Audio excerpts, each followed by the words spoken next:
Ano masasabi nyo sa namatayang ilaw, pre? I-content naman mo. Anong masasabi mo sa pag-burnout ngayon? Alas 12 na ng madaling araw, ha? Ano masasabi mo? Takot yan. Takot yarn, takot ka to sa social media, idol, oh. Idol, ito. Out tayo guys. Ayan. Guys, Haranahin muna. Ranayin daw kayo nito, guys. takot. Oh.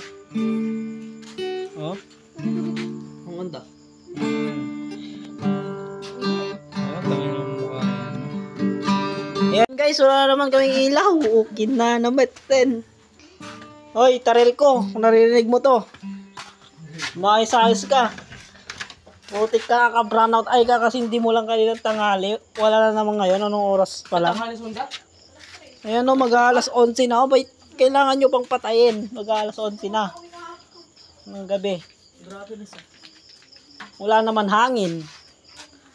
Tapos reason nyo, mahangin. Hindi nyo palang pinabukas kung may tinetesting kayo dyan. Diyos mio, Marimar.